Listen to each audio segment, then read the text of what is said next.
ہمارے 1,21,000 اساتذہ کی کمی ہے. ایک ٹیچر 36 سبجیکٹ پڑھاتا ہے، 5 کلاسوں کو پڑھاتا ہے.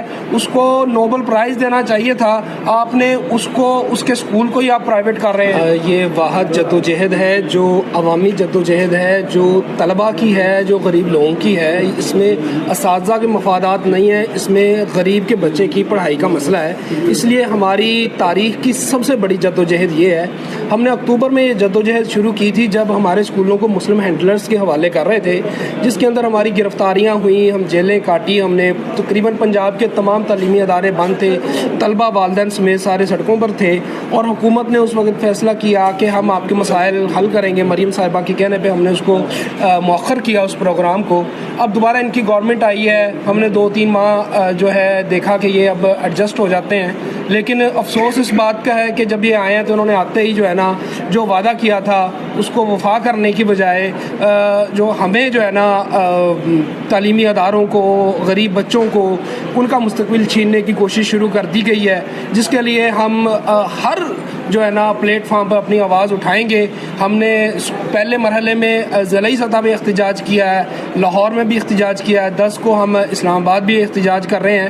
اور عدالتی جتنے بھی ہمارے ذرائع ہیں ہم سب کو استعمال کرتے ہوئے کسی صورت بھی عوامی پراپرٹی کو جو ہے اس کو ٹھیکیداروں کے حوالے نہیں ہونے دیں گے. یہ آئین کے آرٹیکل 20A کی خلاف ورزی ہے. ریاست کی ذمہ داری ہے کہ وہ عوام کو فری بنیادی تعلیم فراہم کرے. ہمارے 1,21,000 اساتذہ کی کمی ہے. ایک ٹیچر 36 سبجیکٹ پڑھاتا ہے، 5 کلاسوں کو پڑھاتا ہے. اس کو نوبل پرائز دینا چاہیے تھا، آپ نے اس کے اسکول کو ہی آپ پرائیویٹ کر رہے ہیں. دیکھیں اگر ایک ٹیچر، پہلے ہی پنجاب کے اندر 70 لاکھ طلبہ جو ہیں وہ تعلیمی اداروں سے باہر ہیں، اور آپ مزید پرائیویٹائزیشن کی طرف جا رہے ہیں جس سے مزید نقصان ہوگا. اور حکومت کی رٹ تعلیمی اداروں کے اندر، پرائیویٹ اداروں کے اندر نہیں ہے.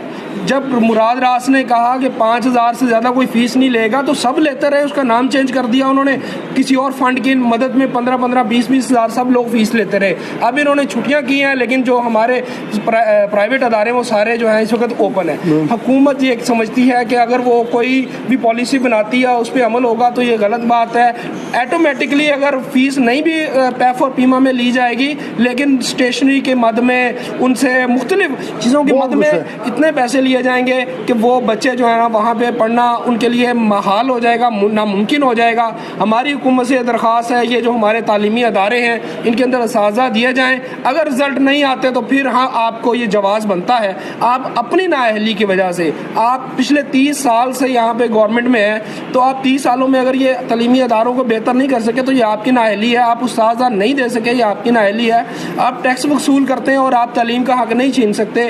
میری پھر گزارش ہے آپ سے کہ آپ یہ تعلیمی ادارے ہمیں واپس کریں. دوسرا، ہمارے جو پہلے جو اساتذہ ہیں جن سے آپ نے وعدہ کیا تھا، پچھلے 5 سال سے آپ وعدہ کر رہے ہیں، 10 سال ان کی سروس ہو چکی ہے. جو ہمارے SSC اور AEO ہیں جن کو آپ نے مستقل کرنے کا وعدہ کیا تھا، آپ نے ابھی تک مستقل نہیں کیا.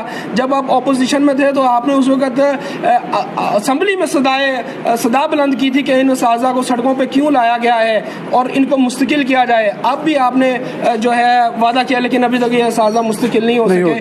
تو یہ بجائے اس کے کہ آپ جو ہمارے یہ جو تعلیمی ادارے ہیں ان کو بہتر کریں، آپ ان کی جو ہے نجکاری کی ٹھیکیداروں کے حوالگی کے لیے ایک پلان طریقے سے جو چل رہے ہیں، اس کو ہم کسی صورت قبول اور نہیں